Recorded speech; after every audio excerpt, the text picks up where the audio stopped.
y aprenden a utilizarlos contra el que los produjo. Existe un código universal entre las especies animales, según el cual todos reconocen de forma innata cuando una voz es de amenaza, cuando se trata de una llamada desesperada o cuando denota auténtico miedo.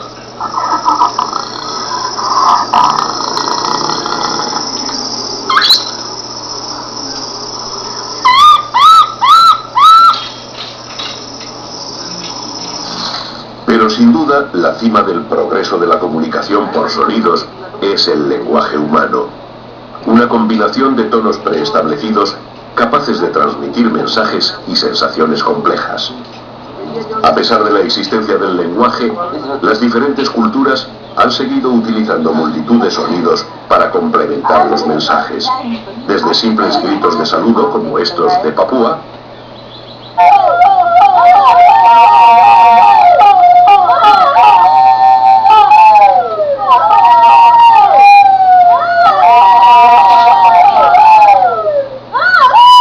hasta el desarrollo de la música y la danza, manifestaciones ambas que el hombre comparte con los cantos y bailes de muchos animales. Todos estos sonidos expresan cosas, todos hablan de amor, identidad, memoria o promesa.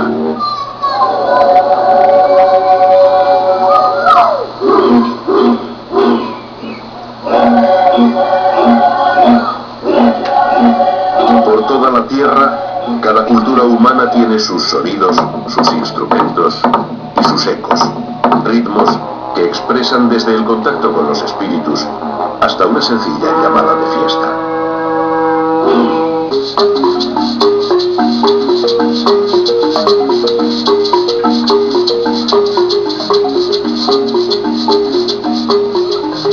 Vamos a romper el silencio.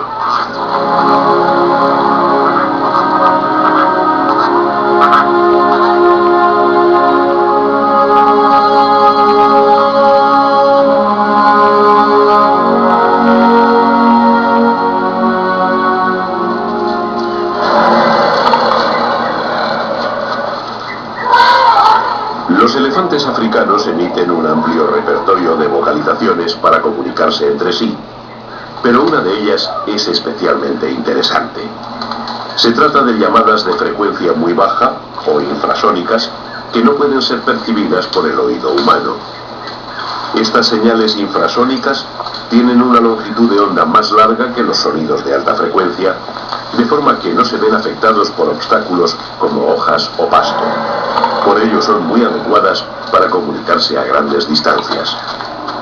En la sabana o en la selva, los elefantes pueden oír un barrito o trompeteo fuerte solo a unos cientos de metros, mientras una vocalización infrasónica es audible por otro elefante a varios kilómetros de distancia. Estas llamadas son muy útiles cuando una hembra entra en celo, puesto que esto ocurre solo 3 días cada 4 años. Dado que machos y hembras viven separados a menudo por kilómetros, los sementales oyen la llamada y tienen el tiempo justo para llegar hasta la hembra antes de que sea tarde.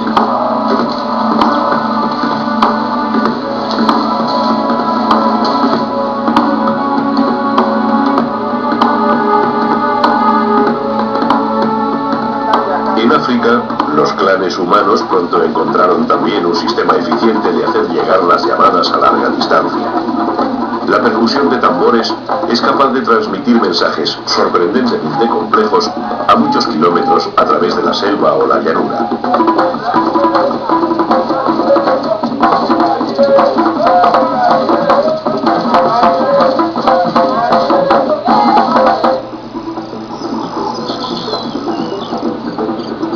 Pero sobre todo se utilizó siempre para hacer llegar una llamada o un anuncio importantes que no pueden ser ignorados por ningún miembro por lejano que esté.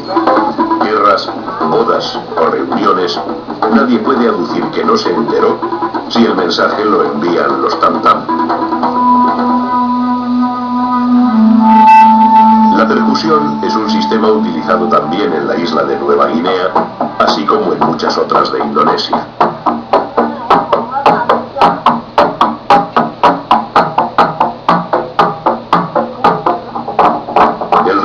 Y la cadencia informan de la progresión proximidad de una importante ceremonia de iniciación a la que deben acudir representantes de poblados vecinos.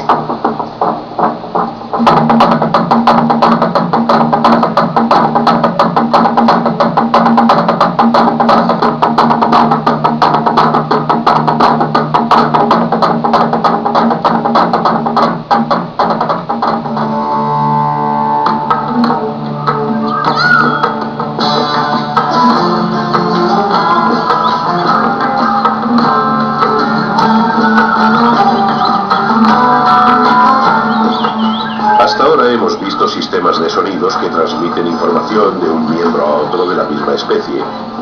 Pero en el planeta existen animales muy diferentes que han llegado a curiosos acuerdos biológicos acerca de sus llamadas, en especial las de alerta. Así ocurre aquí, en India. Los chitales son un tipo de ciervo que vive en esta zona, al que le gusta pastar junto a unos curiosos compañeros simios, los langures. El caso es que los langures tienen montado un sistema de vigilancia muy eficiente a base de ojeadores apostados en lo alto de los árboles que están en permanente contacto visual unos con otros. Los langures tienen buena vista, pero al bajar al suelo a complementar su dieta pierden la perspectiva y se vuelven vulnerables. Por eso, con el apoyo del olfato y el oído de los chitales, se sienten más seguros. Entre unos y otros, toda precaución es poca, porque comparten el bosque con el mayor asesino de Asia y ambos forman parte de su menú habitual.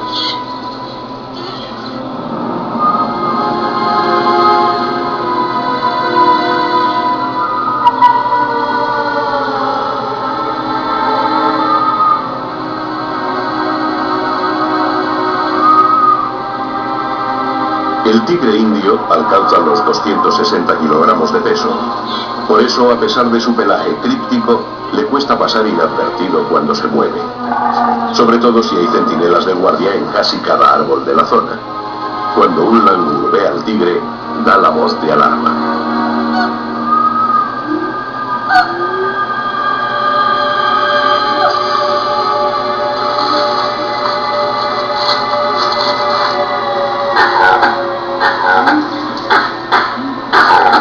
De inmediato el resto de los monos actúan como repetidores y los chitales reciben el mensaje.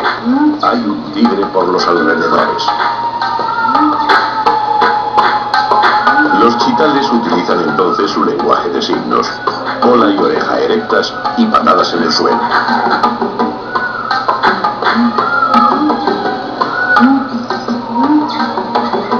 Pero la información no es suficiente. Es necesario saber la ubicación exacta porque un error supondría dirigirse hacia el peligro. Los langures abandonan el suelo y la dirección en que lo hacen dice a los chitales hacia dónde hay que correr. En realidad, solo un langur ha visto al tigre.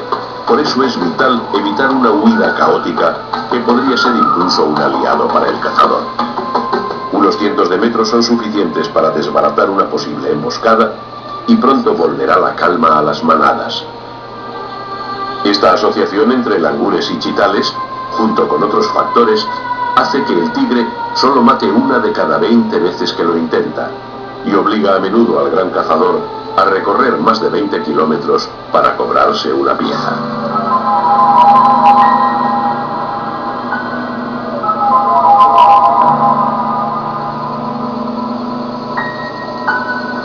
Al otro lado del mundo vive un animal cuyos alaridos también le sirven para sobrevivir. El diablo de Tasmania es un marsupial carnívoro al que le gusta mucho comer carroña. No es un animal muy grande y sin embargo tiene muy mala fama. Incluso su nombre resultaría algo exagerado si no fuera por cómo se expresa. Los primeros europeos que llegaron a Australia oyeron unos gruñidos espeluznantes en la oscuridad de la noche y pensaron que los producía un terrible y descomunal animal, un demonio. Pero era él. Lo cierto es que el diablo de Tasmania tiene muy mal carácter y cuando dos de ellos se encuentran junto a un cadáver, resuelven sus diferencias a gritos.